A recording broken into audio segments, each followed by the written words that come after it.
Hello दोस्तों और स्वागत है आपका इंग्लिश शिक्षा विकास माइंडसेट पर, जहां हम सिर्फ इंग्लिश नहीं सीखते बल्कि अपना पूरा माइंडसेट बदलते हैं। मैं हूं लीसा और आज मैं बहुत एक्साइटेड हूं क्योंकि आज का टॉपिक हम सब की लाइफ की सबसे बड़ी प्रॉब्लम है। Hello everyone, I am Tony. और लीज़ा, एक्साइटमेंट अच्छी बात है, लेकिन डेटा के हिसाब से आजकल 90% लोग एक्साइटेड नहीं बल्कि स्ट्रेस्ड हैं। आज हम बात करेंगे उस मेंटल वायरस के बारे में जो आपकी प्रोडक्टिविटी को ज़ीरो कर देता है। बिल्कुल सही कहा टोनी, हम बात कर रहे हैं ओवर थिंकिंग की। क्या आपके साथ कभी ऐसा हुआ है कि आप बिस्तर पर लेटे हैं लेकिन नींद नहीं आ रही, बस दिमाग में पुरानी बातें घूम रही हैं? Exactly, Lisa. That is called overthinking. Basically, it is a loop where your brain processes the same information repeatedly without reaching a solution. दोस्तों ध्यान से सुनिए, ओवरथिंकिंग कोई सोल्यूशन नहीं है, ये बस एनर्जी वेस्ट करने का तरीका है। हाँ यार टोनी, मेरे साथ तो पिछले हफ्ते यही हुआ। मैंने अपने बॉस को एक ईमेल भेजा और फिर 3 घंटे तक यही सोचती रही कि मैंने ग्रामर सही लिखी या नहीं, कहीं वो गुस्सा तो नहीं होंगे। See, that is a classic example, Lisa. You were worrying about a hypothetical situation. Hypothetical का मतलब है जो चीज़ अभी तक हुई ही नहीं है, बस आपकी इमेजिनेशन में है। सही कहा टोनी। तो दोस्तों आज हम आपको सिखाएंगे कि इस ओवरथिंकिंग के चक्कर से बाहर कैसे निकलें, और साथ ही हम सीखेंगे कुछ ज़बरदस्त इंग्लिश वर्ड्स जो आपकी वोकैब्युलरी को नेक्स्ट लेवल पर ले जाएंगे। Correct. Let us start with the basics, Lisa. What exactly happens when you overthink, scientifically speaking? देखो टोनी, जब मैं ओवरथिंक करती हूँ तो ऐसा लगता है कि मेरे दिमाग में एक ब्रोकन रिकॉर्ड चल रहा है। वही एक थॉट बार बार रिपीट होता है, जैसे कोई गाना अटक गया हो, लेकिन म्यूजिक की जगह टेंशन होती है। Right. In English, we call this ruminating. Ruminate का मतलब है किसी नेगेटिव थॉट को बार बार सोचना। जैसे गाय अपना खाना बार बार चबाती है, वैसे ही हम अपने थॉट्स को चबाते हैं। यू टोनी, एग्जाम्पल थोड़ा अजीब था पर समझ आ गया। तो दोस्तों वर्ड ऑफ द डे है रूमिनेट। अगर आपका दोस्त पुरानी बात लेकर बैठा है तो आप बोल सकते हैं stop ruminating and move on. Very good, Lisa. Now let us analyze the symptoms. How do you know if you are overthinking and not just planning? Planning is good, but overthinking is destructive. बहुत simple है Tony. अगर आप decision लेने में घंटों लगा देते हैं, छोटी सी बात पर अटक जाते हैं या फिर फ्यूचर के बारे में सोचकर डर लगने लगता है, तो आप ओवरथिंक कर रहे हैं। Correct. We call this analysis paralysis. This is a great phrase for you all. Analysis paralysis means you analyze so much that you cannot take any action. आप इतना सोचते हैं कि आगे बढ़ ही नहीं पाते। ये तो मेरी लाइफ की स्टोरी है टोनी। कपड़े खरीदने जाओ तो एनालिसिस पैरालिसिस, क्या खाना ऑर्डर करें वहाँ भी पैरालिसिस। दोस्तों अगर आपके साथ भी ऐसा होता है तो कमेंट्स में लिखिए yes I overthink. Now let us talk about the root cause. Why do humans do this? Logic कहता है कि अगर कोई चीज़ पेनफुल है तो हमें वो नहीं करनी चाहिए, फिर भी हम क्यों करते हैं? मुझे लगता है टोनी इसका रीज़न है डर, फियर ऑफ मेकिंग मिस्टेक्स। हम सब परफेक्ट बनना चाहते हैं। हमें लगता है अगर हमने गलती कर दी तो लोग क्या कहेंगे। You are right, Lisa. Perfectionism is a major cause. हम सोचते हैं कि अगर हम ज्यादा सोचेंगे तो हम फ्यूचर को कंट्रोल कर लेंगे, but truth is we cannot control everything. वही तो, हमें लगता है कि चिंता करना मतलब हम रिस्पॉन्सिबल हैं। अगर मैं एग्जाम के बारे में टेंशन नहीं लूंगी तो मैं फेल हो जाऊंगी।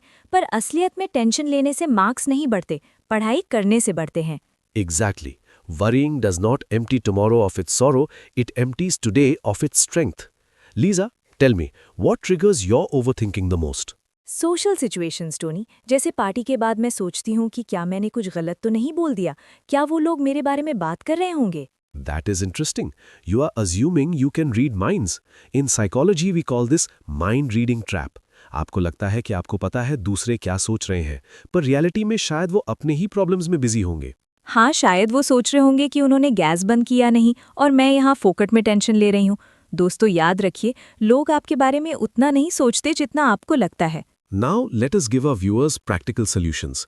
हम सिर्फ problems discuss नहीं करते, हम solutions देते हैं। Lisa, what is your favorite technique to stop this mental noise? मेरा फेवरेट है द वरी विंडो। दोस्तों ये बहुत मज़ेदार है। मैं दिन में एक टाइम फिक्स करती हूँ, मान लीजिए शाम के 5 बजे। सिर्फ उसी टाइम मैं चिंता करूंगी, बाकी time no entry. That is a brilliant psychological hack. By scheduling your worry, you trick your brain. आप अपने दिमाग को बोलते हैं कि अभी नहीं, बाद में सोचेंगे। इससे आपका फोकस करंट वर्क पर रहता है। हाँ, और जब 5 बजते हैं तो आधे प्रॉब्लम्स तो वैसे ही गायब हो जाते हैं। लगता है कि अरे ये तो बेकार बात थी। Another powerful method is writing it down. जब आपके दिमाग में खिचड़ी पकी हो तो उसे कागज पर उतार दीजिए। बिल्कुल टोनी। दोस्तों, एक डायरी रखो। जब भी लगे कि दिमाग फटने वाला है, सब कुछ लिख डालो। जब आप प्रॉब्लम को सामने लिखा हुआ देखते हो तो वो बहुत छोटी लगती है। Correct. It is about externalizing the problem. Now Lisa, let us talk about the nighttime overthinking. ये सबसे कॉमन इशू है। लोग सोने जाते हैं और दिमाग की फैक्ट्री शुरू हो जाती है। ओह गॉड, ये सबसे बुरा होता है। आप थके हुए हो पर दिमाग है कि मान ही नहीं रहा। The biggest culprit here is your phone screen. The blue light tells your brain it is daytime. So first step, put the phone away 1 hour before bed. अरे बाप रे टोरी, ये तो आज की जनरेशन के लिए सबसे मुश्किल काम है। पर दोस्तों, अगर अच्छी नींद चाहिए तो फ़ोन को दूर रखना पड़ेगा। ट्राई करके देखो 1 हफ्ते। Also, try the 5-4-3-2-1 grounding technique. It forces your brain to focus on the present moment. Lisa, can you explain how it works in Hindi? ज़रूर दोस्तों, ये ट्रिक मैजिक की तरह काम करती है। जब भी एंग्जाइटी हो तो अपने आसपास देखो। 5 चीज़ें जो आप देख सकते हो, 4 चीज़ें जो आप छू सकते हो, 3 चीज़ें जो सुनाई दे रही हैं, 2 चीज़ें जो सूंघ सकते हो और 1 चीज़ जो टेस्ट कर सकते हो। This engages your senses. जब आप senses यूज करते हैं तो आपका दिमाग ओवरथिंकिंग लूप से बाहर आ जाता है और प्रेजेंट मोमेंट में आ जाता है। मैं तो अक्सर ये करती हूँ जब ट्रैफिक में फंसती हूँ और गुस्सा आने लगता है। 5 चीज़ें देखो, गुस्सा गायब। Now let us learn some vocabulary related to this topic. Repeat after me. I cannot stop thinking about it. I cannot stop thinking about it. इसका मतलब है मैं इस बारे में सोचना बंद नहीं कर सकती। दोस्तों, मेरे साथ बोलो, I cannot stop thinking about it. Next phrase, my mind is racing. My mind is racing. Racing का मतलब दौड़ना नहीं है। इसका मतलब है विचार बहुत तेजी से आ रहे हैं। जब बहुत स्ट्रेस हो तो बोलिए My mind is racing. Next word, distract. To take attention away. Distract मतलब ध्यान हटाना। जैसे जब मैं ओवरथिंक करती हूँ तो मैं कोई कॉमेडी वीडियो देख लेती हूँ अपने आप को डिस्ट्रैक्ट करने के लिए। And the most important one, mindfulness. Mindfulness मतलब आज में जीना। जो अभी हो रहा है उस पर ध्यान देना, ना कि कल की चिंता करना। दोस्तों, अगर आप अभी ये वीडियो देख रहे हैं तो बस वीडियो पर ध्यान दीजिए। यही माइंडफुलनेस है। Absolutely, Lisa. You know, sometimes overthinking happens because we are avoiding action. हम सोचते रहते हैं ताकि हमें काम शुरू ना करना पड़े। सही पकड़े हैं टोनी। हमें लगता है कि अगर हम और सोचेंगे तो हम परफेक्ट प्लान बनाएंगे, पर असलियत में हम बस टाल रहे हैं। दोस्तों, थिंकिंग इज नॉट डूइंग। सोचना काम करना नहीं होता। करेक्ट। Action kills anxiety. अगर आपको डर लग रहा है कि प्रेजेंटेशन कैसी होगी तो सोचिए मत, प्रैक्टिस कीजिए। एक्शन लेने से कॉन्फिडेंस आता है, सिर्फ सोचने से डाउट बढ़ता है। वाह टोनी, क्या लाइन बोली है।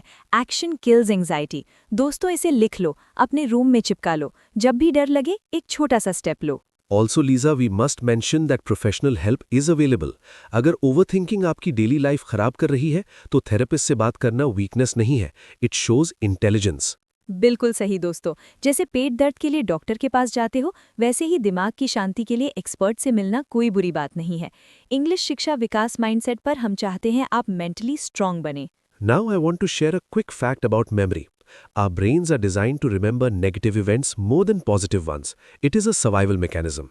मतलब हमारा दिमाग डिफ़ॉल्ट सेटिंग में ही नेगेटिव है। Yes, so you have to manually override it. आपको जबरदस्ती पॉजिटिव चीजों पर फोकस करना पड़ेगा।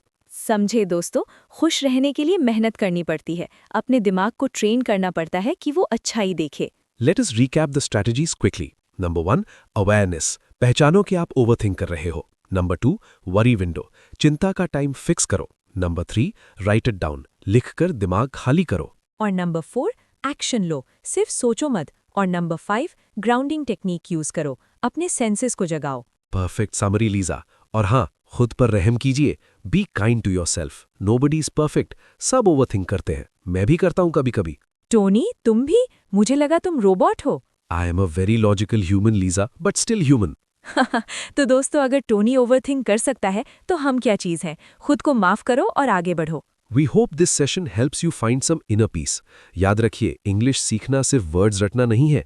इंग्लिश सीखना मतलब है नई सोच अपनाना। बिल्कुल दोस्तों, अगर आज की वीडियो से आपको थोड़ी भी शांति मिली हो तो लाइक बटन दबाना मत भूलना। और हाँ, सब्सक्राइब कीजिए इंग्लिश शिक्षा विकास माइंडसेट को। And comment below what is the one thing you overthink about the most.